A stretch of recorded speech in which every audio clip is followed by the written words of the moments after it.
here. Get up for Melissa Anelli.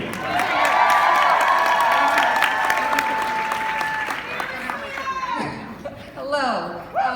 Welcome to an incredibly special session of BroadwayCon. I'm going to be a little bit selfish and say especially for me, because this is a combination of worlds that I don't know that I ever dreamed possible. This show, for 2.5 years, has been delighting audiences in London. For 9 months here in New York City, it's been thrilling everybody who sees it. In Australia, it's opening on January 18th.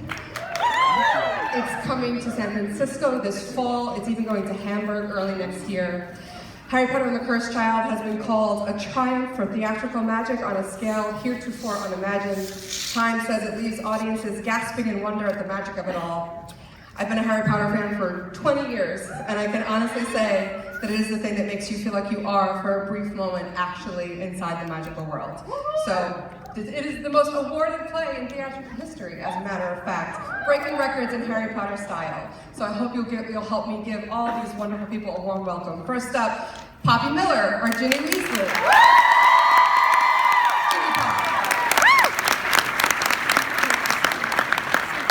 Sam Clement, Albus.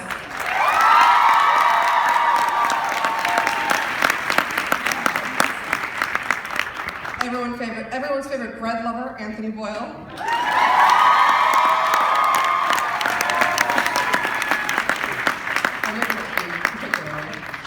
Alice Price, who plays Draco Malfoy.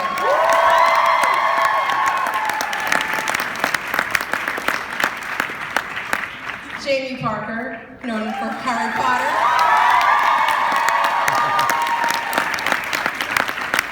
Norma Dumeswini, Hermione Granger.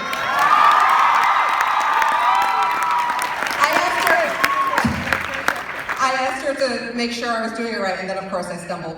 Paul Thornley, Ron Weasley.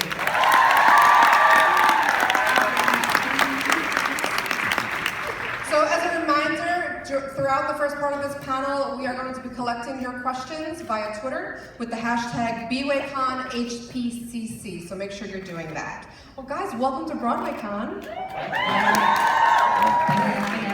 It is such a delight to have you here. You guys are one of the very few full transplants from London in terms of shows. They don't usually rebuild it, and they brought you all the way over here. Sorry, it's an awkward phrase, but we're so happy to have you here. We do this at Mistress Management and at BroadwayCon with every person we meet. So I need to do one question where we just go around Mulberry Bush. What is your house? I am a Gryffindor. I am a Hufflepuff. Not a love for Hufflepuff. I'm a Slytherin.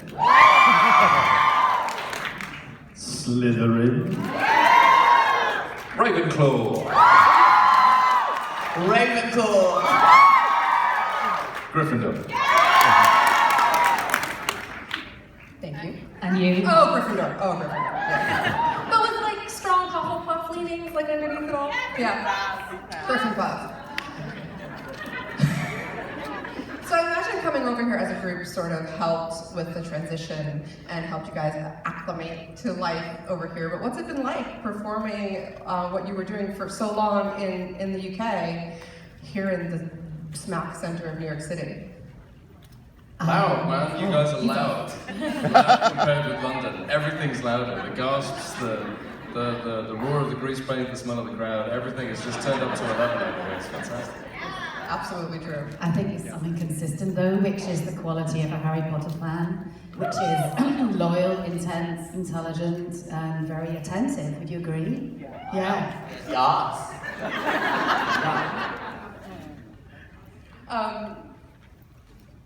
So the show, as we know, is this enormous, incredibly beautiful spectacle.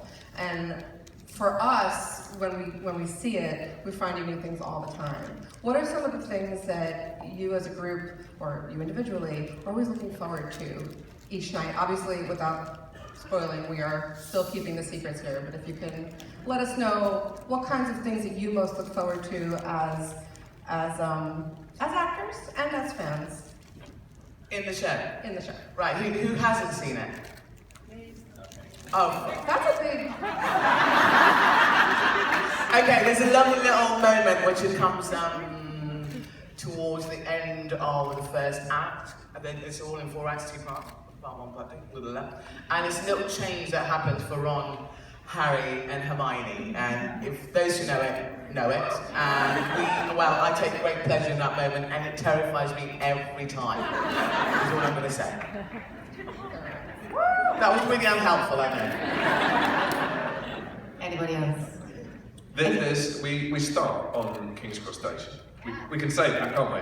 It's been in the trailers. So it's a little moment for us all to be together right at the very beginning. Except for me, I'm not in it. Exactly. And me.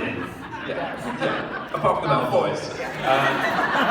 But the first time we performed this in America, we did our little scene at the beginning, and I walked off and just said to her, "I love Broadway." No, you didn't. You said, "I bloody love Broadway." What was it? Was it the reaction? Was it the feeling? Yeah! Lots of clapping. Big fan of clapping. I love clapping, love laughing, it's great.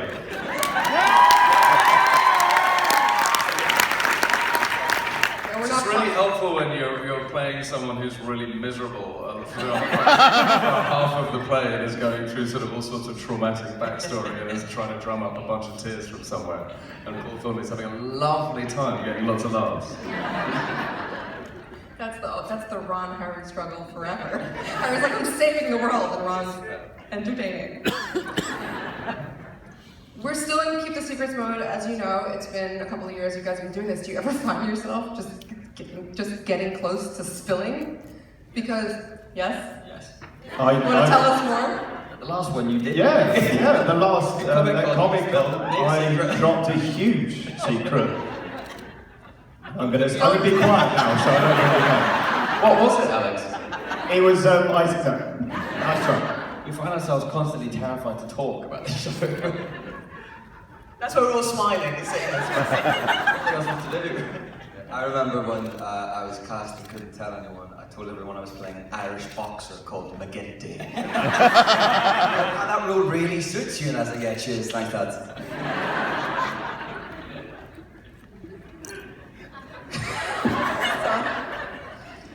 The theater that you're in, it underwent such an enormous renovation. It's unlike, this is not what normally happens in a Broadway house or a Broadway show.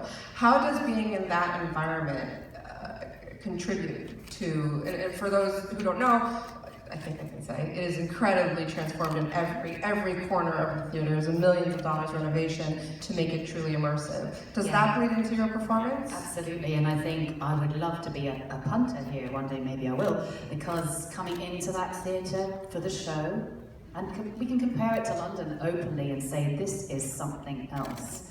And if you've not been in those spaces front of a house before, you're just gonna want to stay. I mean, you know, I say things like, oh, well, if it got to the end of the world, I wouldn't mind being stuck in here for a bit. As long as I could, you know, eat the snacks in the shop. It's utterly beautiful. They've set it up. Yeah, sorry, Dan. No, I just wanted to say it had a lot to live up to with the Palace Theatre in London, which was perfect for this play. And then the renovation did that and more. It just sets up the experience, because you're right, it was like Paris, we're loving, it's Hogwarts basically. And then we walk into the lyric and see what Christine Jones and Brett Bernakis have done, and you go, I'm trying not to swear. Beat me! This is amazing, because you walk in, and I think I can say there's a beautiful artwork, which is the Patronus room, those who've seen it. So whoever hasn't seen it is going to go. Get yourselves taking a picture there, because it's just, the work is absolutely extraordinary, and you are going, before you even enter the auditorium, as soon as you go through the security, and you walk into that foyer, you look up and there's space and the stars are there, and the artwork's there. It's phenomenal what they've done. What we're experiencing as well. Know that we're part of this experience in the Lyric Theatre. Because the people that designed the show also designed the interior of the theatre, which I don't know whether that's ever happened before. I'm not sure. But I mean, even the carpets are Hogwarts. Look how big. Wallpaper. And I think the Patronus room Noman just mentioned, there's something about the generosity of those two designers, which is that they commissioned those artworks. They didn't try and hold on to everything, they just got the very, very best for that space. And that's true throughout the production, I think, is that people bringing their excellence to the production on every level, yeah. And it actually starts on the outside, I realised I nearly forgot. That extraordinary wing, as you're queuing, you're waiting to see. That is not a secret, I can say that. And it's beautiful, because we just go, it is another commission, a great artist, and it's metalwork, and go, that's beautiful. And the whole experience is beautiful. And it makes the process easier, because 8 shows a week is no joke. And you guys have technically 4 times 2. We have to live up to our environment. Yeah. That's it. We do, you have to step up. Yeah. Well, it's really, really well done. I saw it in London and I saw it here. I'm very, very Where lucky. did you prefer it? Very lucky London or Harry Broadway? Potter fan. They look kind of similar to me, I don't know. Because our performance is better in London or Broadway. There was no difference. You were utter professionals both times. You're not going to get me on that one. That's right. What's been something that's surprised you about performing in America? I know you said loud, but do you have any fun kind of, man, this would not happen in Britain stories, between whether it's meeting fans or something that happened during a show? There was something that happened the other day. One of the cast members was picking up his car from the car park straight after the show, and he said, "I will never do that again," because he overheard someone say, "There's just not many songs for a musical."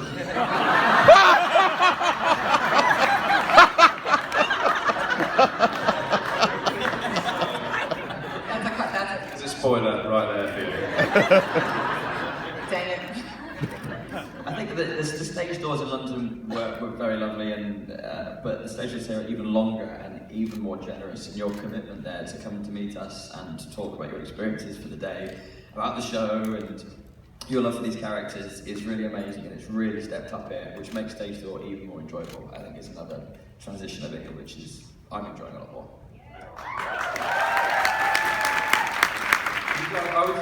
I could say one thing, that you guys, the culture over here is not embarrassed or afraid about communal experiences, about throwing in your lot in a room full of complete strangers and just giving your whole heart and soul to it, and all of your imagination. That's a really beautiful thing. That's what I mean by loud and being turned up to 11.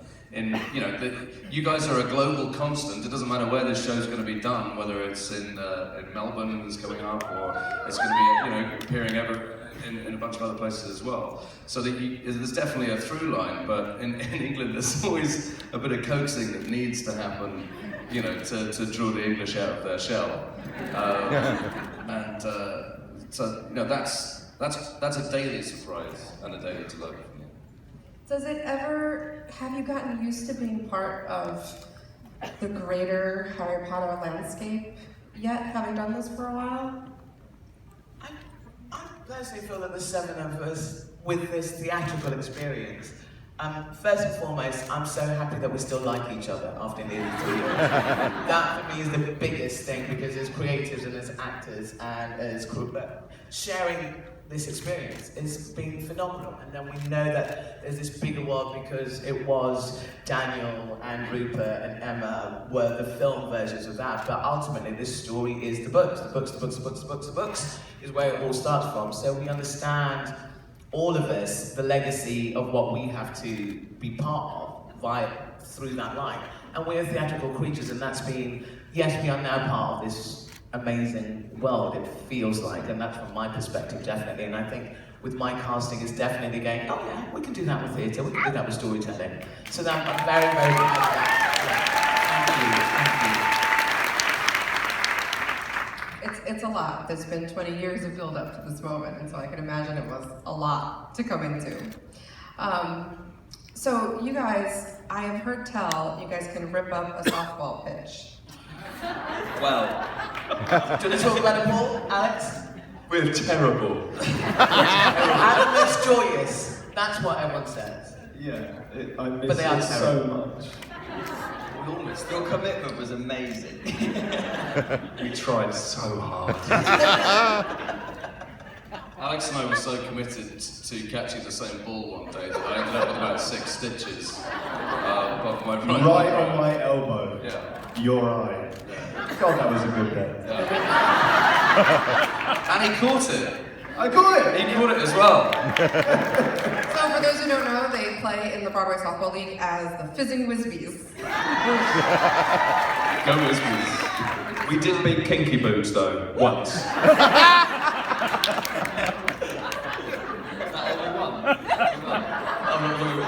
Paul, did you get a prize? A big A1 for effort or something? You got a nice. Yeah, we got somebody made you a. tried the best award or something. That famous award.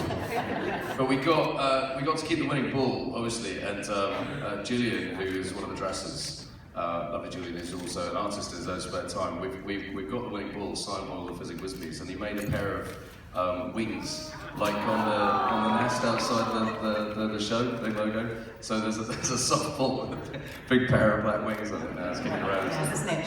Yeah, a snitch. Speaking of the nest, I hadn't planned this, but if you had to pick, and there's a great debate among those who are Harry Potter, with Harry Potter fans. If you, oh no, it's to keep the secrets. I can't ask it. I'll ask it on Twitter later. Sorry, it's to keep the secrets. Never mind. Had a thought. Spoilers. Now ask the question and then we'll say we can't answer it. Okay, so we can't answer it. And maybe you guys can tweet this at us or whatnot later. We can vote later. Who is the person in the nest? We definitely cannot answer. Can't answer Ah, it. As I thought, I was like, Just out of interest, the child in a nest in London has their own Twitter account. officially? Well, Or is it a something- Somebody's out there. Tweets like beep-a, beep-a, beep-a. More ambulances today. It's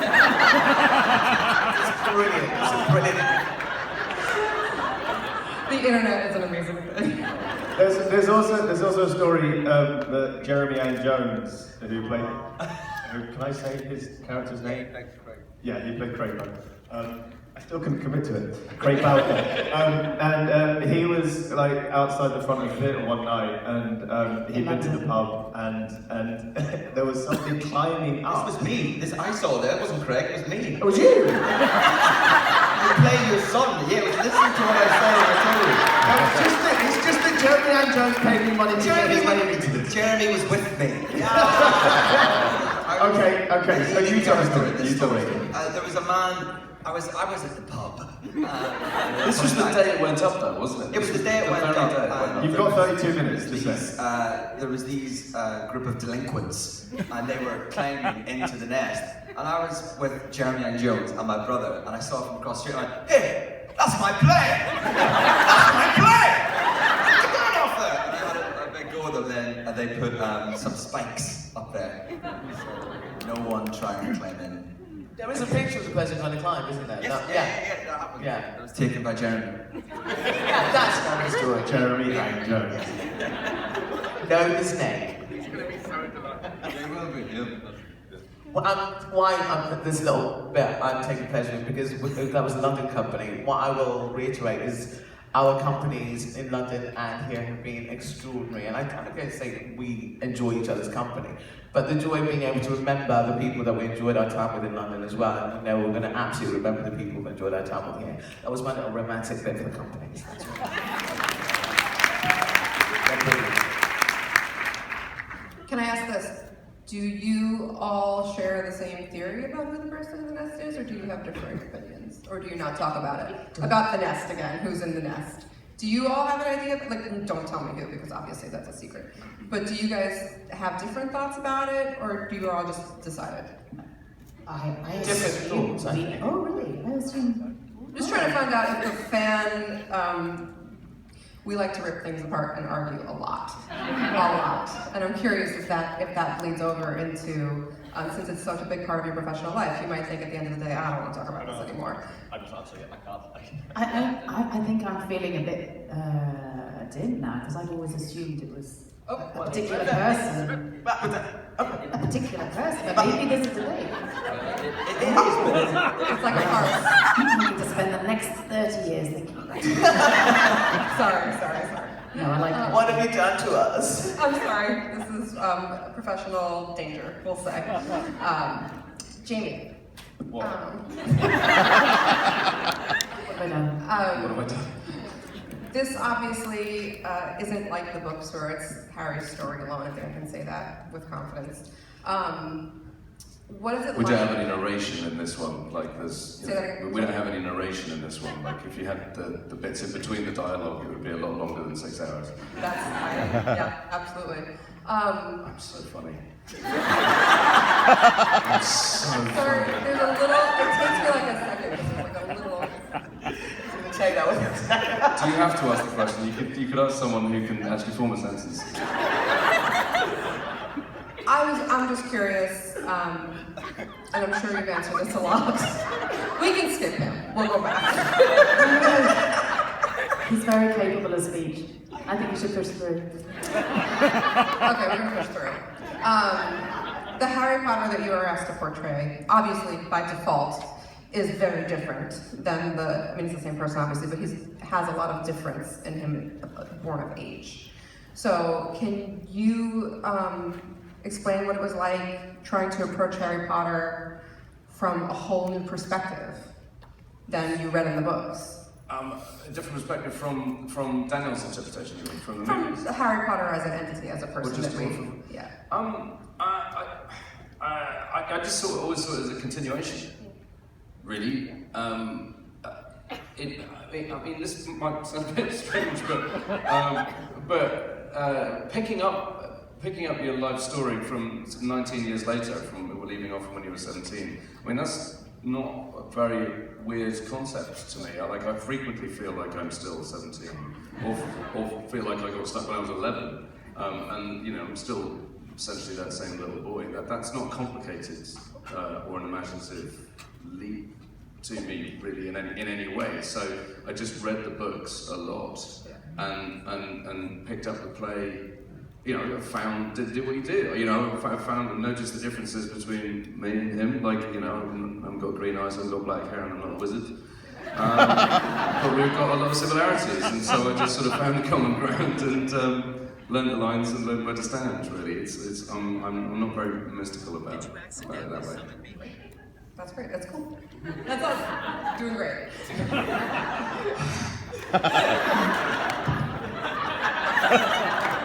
It's a very English mic drop, isn't it? Very expensive. Just an inch. Noma, you obviously, and I'm sure you're tired of talking about this. Sorry, Jimmy.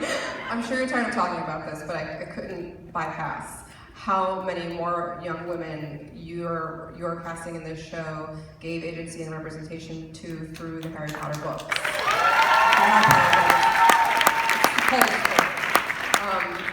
And now you get to meet them night after night. What is that like for you? It's amazing. Because I do say this, I didn't, growing up, I didn't see people who look like me. It's interesting, I will, forgive me for advertising another thing that's just come out. It's Mary Poppins Return. I've got a tiny little part, and I'm very one secret for me, I love Mary Poppins. I grew up, as we all did, and that film is just, and to be able to be part of this. And I've said to a few friends of mine, black and brown and other, going, isn't it strange seeing black people in Mary Poppins Returns? No! And I'm one of them. Well, it should be, and it is, but having grown up, not seeing that, going, we were always here. The world always goes on, but how we tell stories is the thing that changes how we receive information. So, absolute privilege and pleasure to have this, because that's what started it for me. That John Tiffany, Sonia Friedman, JK Rowling went, we'd love you to play Hermione in this theatre show. And therefore, and not just girls, boys as well. Because I remember reading these stories in my 20s, and then I know what Hermione looks like. I see, and that's what books give you. Books give you your own imagination. Books tell you how, well, you tell the book in a weird way, how you can see that character. and we all have our own versions, and our own versions are usually to do with us. So having the privilege of playing this version of Grown Up Hermione, it's changed my life, and I'm so very, very grateful. Yeah.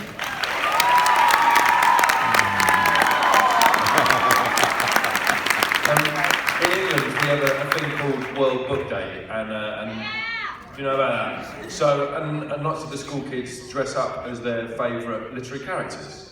And Sherelle Skeet, who played Rose Granger Weasley in London, she got this amazing letter one day with a picture, and there was a little black girl who'd dressed up as Rose Granger Weasley, and her mum had written, "Finally, my daughter has someone to go to school as today." And that felt, little moments like that, being part of that. You don't realise how big it is unbelievably special. Get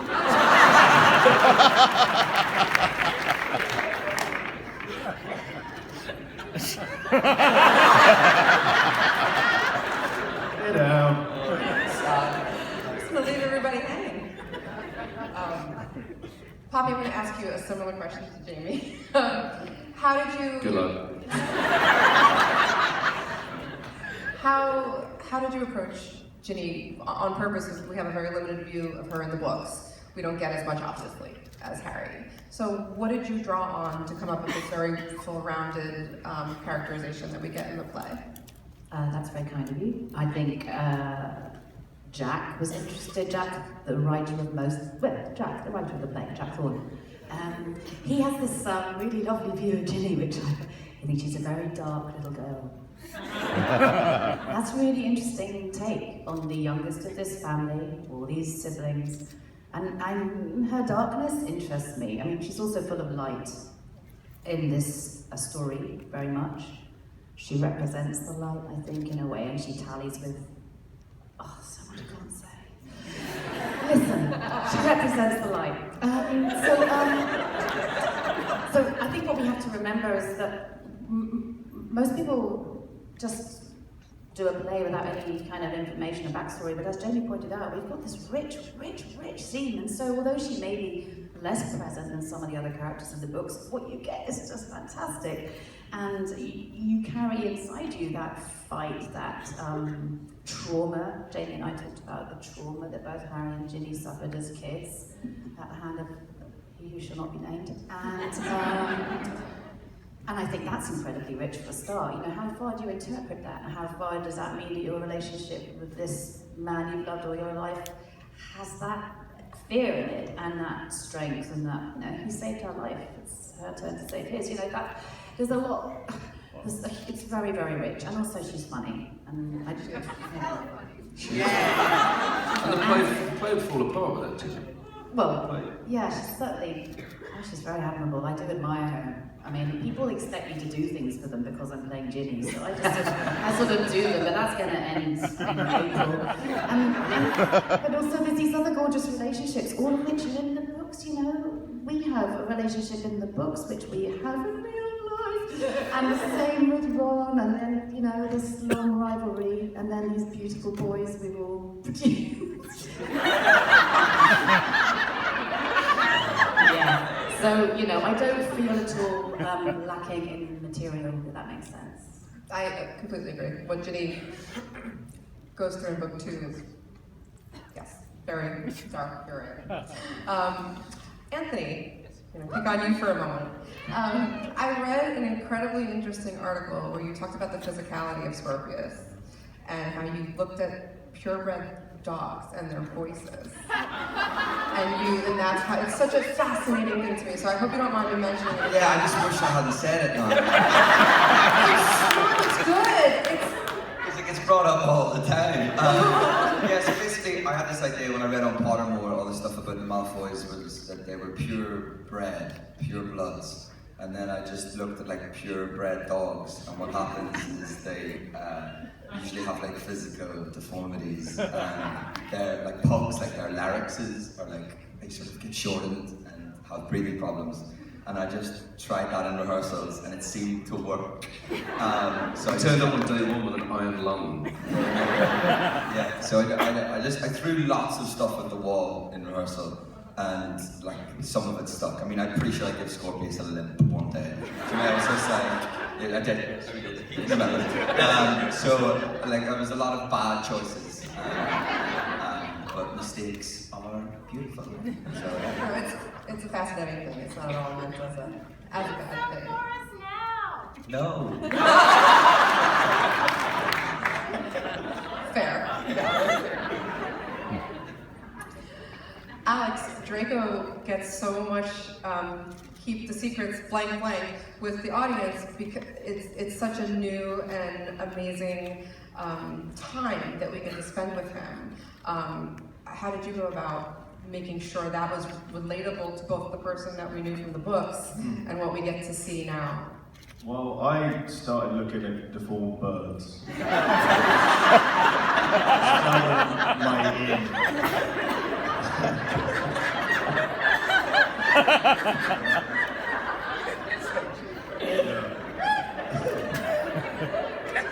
Can you do some for us now?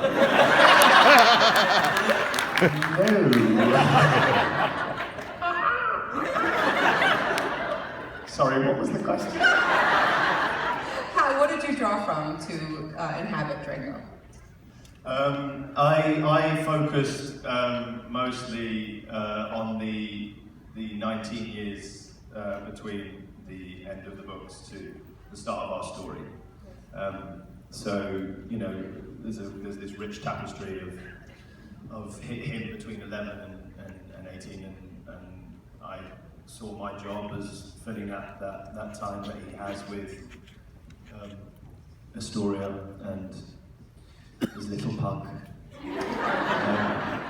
So that's where I started. But I didn't really approach it in any different way to how I've always approached any character. And, yeah, I'm quite boring, really. Care to differ. Paul, I would like to ask you about something that doesn't have anything to do with Harry Potter. if that's Great. okay. You play Olegir van Everett in The Witcher, which is something I only found out a couple of days ago. It's a very expansive video game, I'll go on a whole thing. How is that, how do you bring your theatrical talents into inhabiting something like that where it's only your voice powering?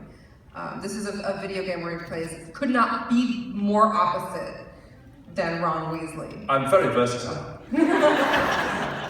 It's so Ron of you! When you do a computer game and stuff, they tend to show you the artwork and give you a backstory to it, and then you try out 8 different voices, and they go, yeah, that one. That's about as much to it as that. As, doing voice stuff, you get more opportunity just to try loads of different stuff. It doesn't necessarily have to be what you look like, which is handy.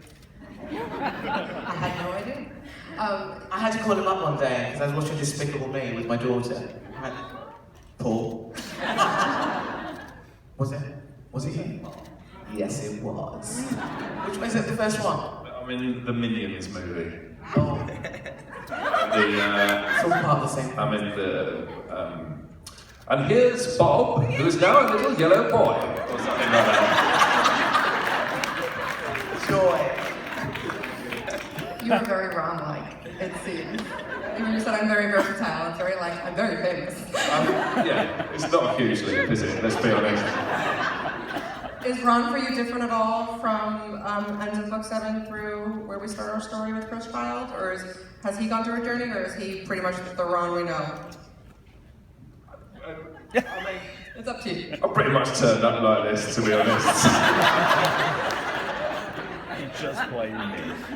Fair enough. I tried to discuss with Jack a few times because there was a lot of food jokes. And I'm a big fan of a food joke, but we got rid of a few of those because I'm incredibly fit.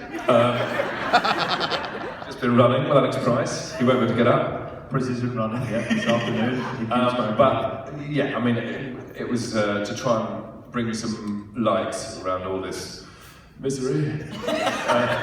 So that was my job. Thanks. Sam, you might have noticed there was one missing. Albus has a great onus upon him. We know this just from his name, so there's no keep the secret there.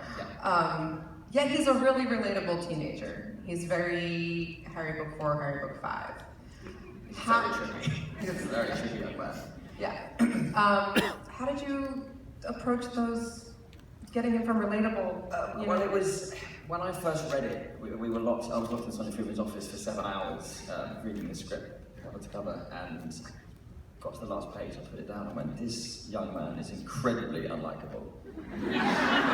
He's a real sod." And if we're seeing a lot of this story through his eyes, I have to make it as relatable as possible. So with Albus, I absolutely tried to start with the fun in him. How does he tick? And it all comes down to this friendship, and this friendship, and how these two work, and their love of things like quizzes.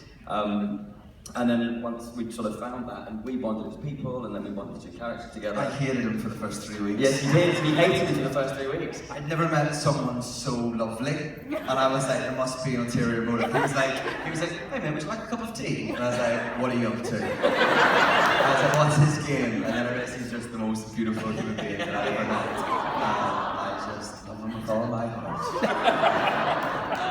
So that's where I started, and then once we You sort haven't of kissed him and cuddled him though. not yet. After, in private. And then you started to sort of start listening the childhood relationship with Harry over the top of all of that, and you know, the bullying aspect of school and the isolation. But I absolutely started with the likability because we have to find him enjoyable for this story to work. Yeah, absolutely. Cool. Well, we are soon going to go to audience questions, but I just want to ask you quickly. This is March 17th is your last day in these roles all at once. What will you miss? I kind of will miss, but I know I'm going to see them again. Does that make sense? I think this has been seminal for all of us in so many different ways, but the fact is, I said to Anto and Sam, my daughter's 11, she's going to bump into you in 10 years' time going, "Hi Uncle Sam, hi Uncle Anto." You're going to go, "What?" You've grown, and that's because it's this lot I'm going to miss. Yeah.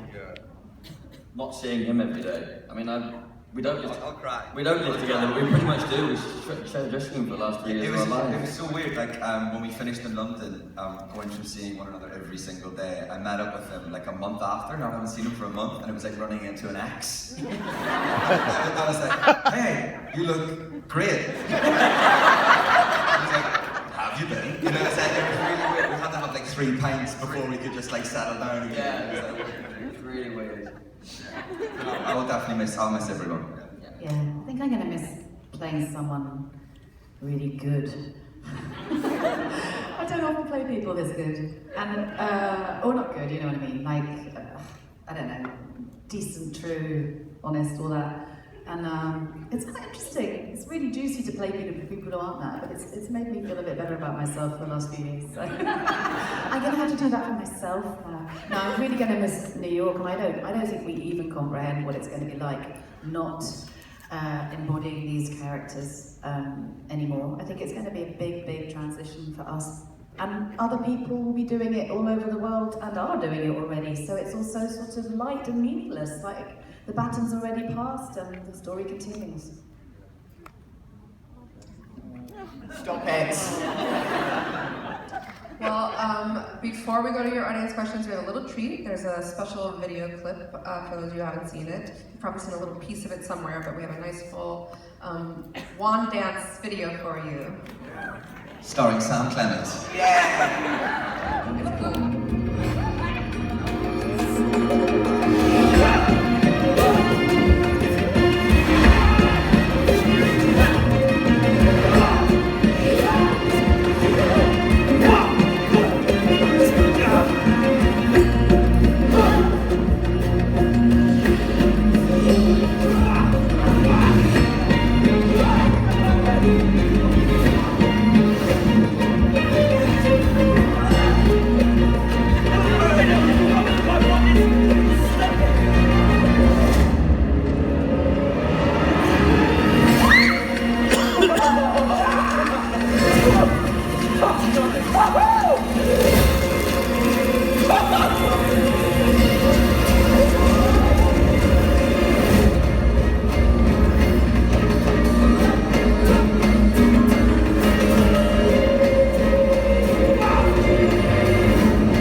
That's what I'm going to miss, is the fact that it's nearly 3 years since we started this job, and that's a bit that Noma and I, well, you're coming on from the wings, so you can sort of watch it from the side, but I never get to see that. Never get to see that, and it's only in the technical rehearsals, right at the beginning of the run, that you get a chance, you've got time to sit out front and watch the bits that you're not in. And 3 years later, I'm still like going like that, because I want to see what it looks like, you know, and see the good work that other people are doing and this sort of thing. Cool. Yeah, that's so beautiful. We have our first question, please, from the audience, from the Twitterverse. Come up and there we go.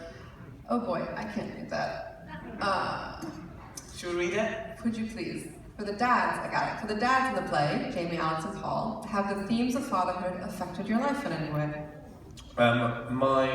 My daughter, who is here in New York with me and is here today, she did say to me a little while ago, "I wish you were more like Ron Weasley."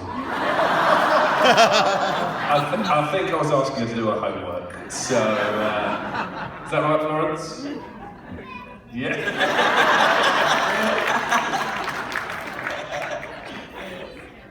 Anybody else want to attempt that one or no? I can't get away from Hogwarts because our boy is obsessed now. So he's got all the Lego and you know, we spend our lives taking it apart and putting it back together again, and reading the stories and all that kind of stuff. It's all over your life now. Yeah. Not so bad. Alex? He's an incredible father, Draco, so I just try and live up to his and you sometimes fail and you sometimes do it. It's, there was one time that Ollie, my son, he was about 6 or 7. He said, "Dad, you going to work?" I said, "Yep." He said, "You're going to play Draco?" I said, "Yeah, I'm going to play Draco." Yeah. Mm-hmm. Get Harry.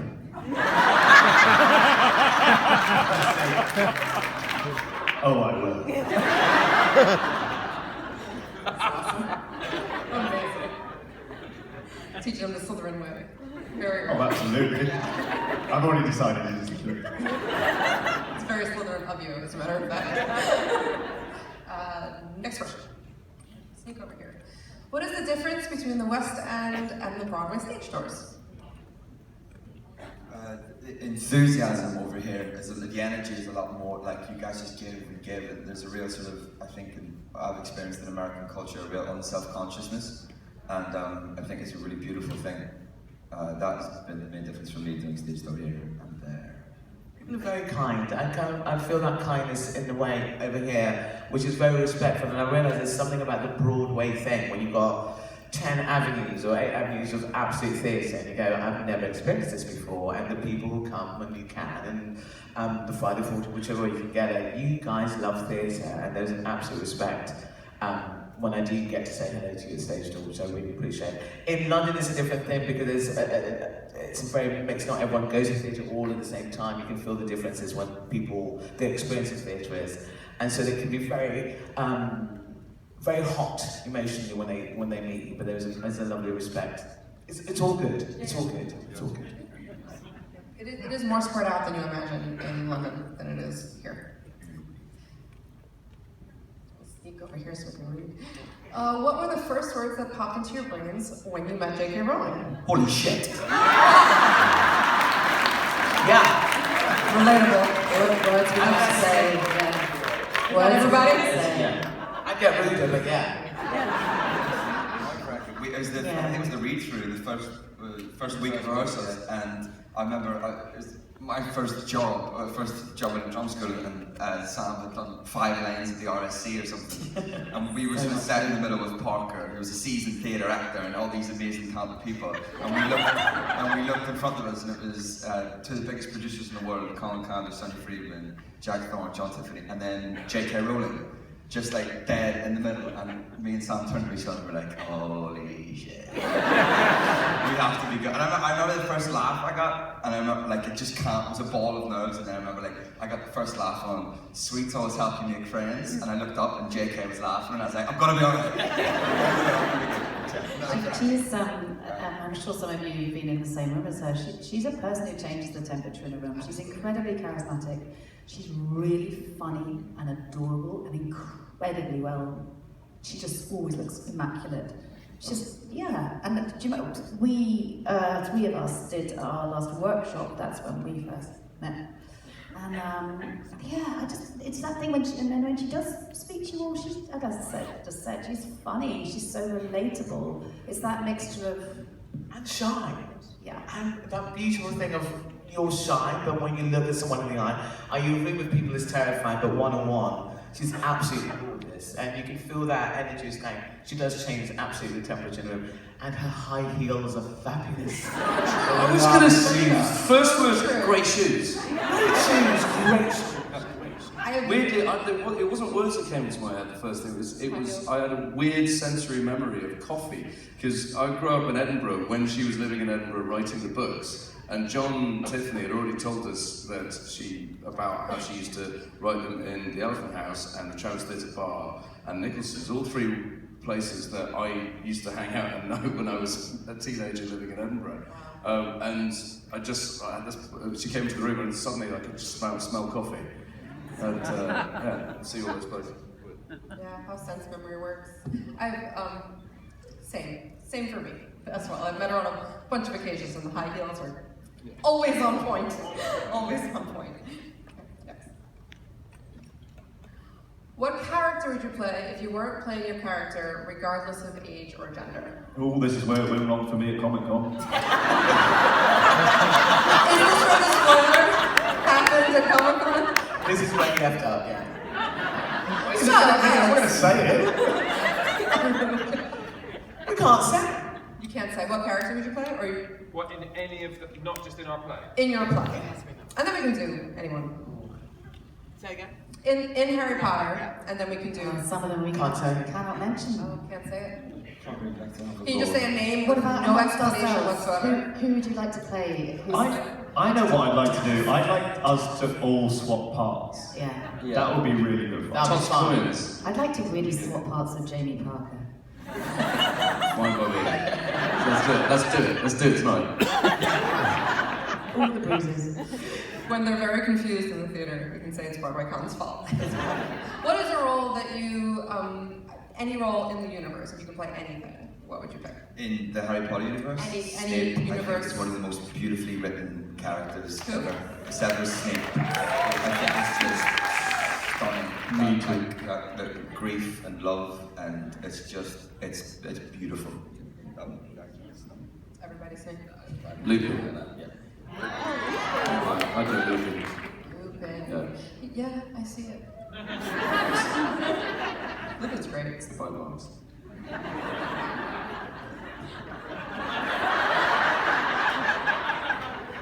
Just running down the clock at this point, we've got 20 seconds. You don't know? In terms of this, I like to meet a character in the play, so when I have to think about what to play, I go, there's so many stories out there to be told, I have no idea. So if it resonates in the moment, and therefore the time with Hermione and me being parents and older, it's like perfect. It's perfect. I put forth McGonagall. She's a badass. Ron, just Ron, always Ron. I'm happy doing this. Alright, we got time for one more question, even though we're actually screwed. One more question. What is the craziest thing that has happened on stage during the show? This week, actually, I was doing a scene with Mr. Sam Clement, and I walked up to the sort of lip of the stage, and there was a packet of Haribo. I was like, what is going on? Like, I don't know if someone dropped it or someone threw it on stage, but... They were mine. Have you still got them? What were you bringing Haribo on stage for? that was what really freaked me out. A little offering to keep you going, maybe? Do you know, I was like total Samosh scene, and I looked down and it was just like loads of jelly rings. It's been a long time coming, 3 years. Like, in a preview in London, I went on for the first scene without the Harry Potter glasses on. And Sonny Freeman almost had a heart attack. And since then, there's like 36 pairs of Harry Potter glasses around in the wings. And it's been a sort of mantra before the show. And finally, it finally happened where I was reading a book in the interval, wearing these glasses, and I didn't change them, and I went on. And I went, Albus, you okay? And I grabbed it, turned around, and Sam Clement went. So I looked like Mr. Fredrickson from Up. I hadn't noticed at all, but that's Oh, we didn't notice. been married for a while. You came up to me afterwards backstage and went, "What the hell are you looking at that for?" I went, "Did you see what's on your face?" Yeah. Are we allowed to talk about the owls? Not really. Well, we had some owls at the first preview in London, and yeah, they didn't go according to plan. And so, so being on stage, trying to do scenes on your first preview, while everyone was really thinking about a rogue owl, that has to be a really bizarre theatrical experience. And it's perched directly above our heads, Yeah. like on the set, so we were all just waiting for It really was massive sense of dump. timing. The owl was fired the next day. And all the stage management were in the box going.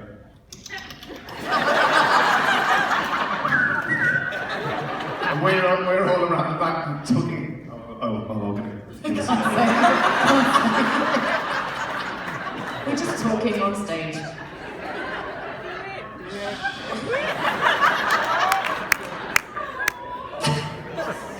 Well, Harry Potter and the Cursed Child is playing at the Lyric Theatre. I believe tickets are available in the next few months. March 17th again is the last time you can see these amazing people. Thank you for spending some time with us.